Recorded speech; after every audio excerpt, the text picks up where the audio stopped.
Every mobile phone company has the opportunity to become a big bank. And every bank should be really worried about mobile phones.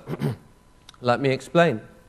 You see, in your back pocket today, you have 5 or 6 credit cards, and many of them now have chips inside them. These chips are RFIDs, and I know you invest in this technology a lot.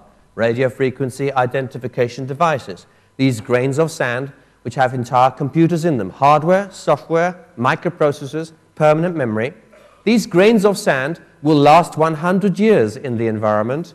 They suck power out of the room in which we are living now. They take radio waves there, and then they can store data permanently with their operating systems and so on. And these grains of sand are not only in the credit cards, of course, they are now in the mobile phones. And that's interesting. What it means is that in future, we don't need the credit cards. We just throw them away.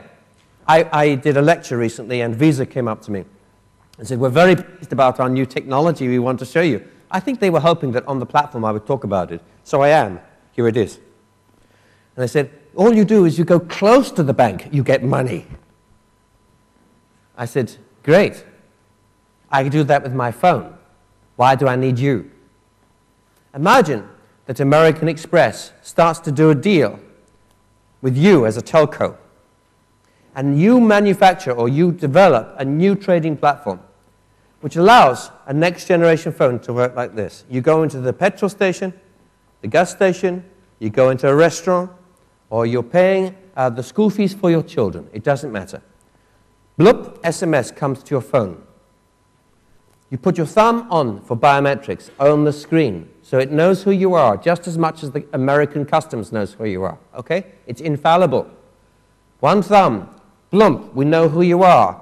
You press the pay button to pay, and you can authorize safely a 100,000 euro transaction. And who captures that, my friends? It's not American Express. Who will loan you the money for it? You, of course. Who will charge you the interest? Who will be charging the interest? It will be your organization on such a transaction. And the amounts are extraordinary. Just look at this. In the UK alone, we're talking about $1 trillion of transactions a year by 2010.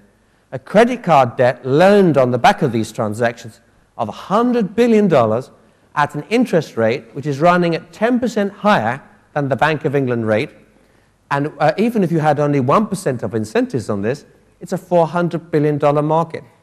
So you can see that the days of selling phones is over. It's history. Why would you bother to sell a phone? You'd be paying people to take your phones. You would say, "Please, promise me, here is a mobile phone. Use it as much as you like for data, mobile phone, video, everything. Please, please use it with our gift. It's our gift to you. Just promise me one thing. Please cut up in half your American Express card. And if you do that, then the world will be free." And this is something which every bank should be scared about, and every telecommunication company should be dreaming about.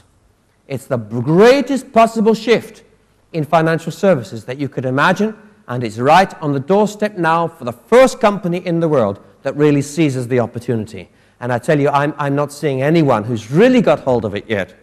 And it doesn't stop there. You know that a significant amount of the income of some Indian communities happens from places like Dubai, right? It's the same in Mexico from Miami.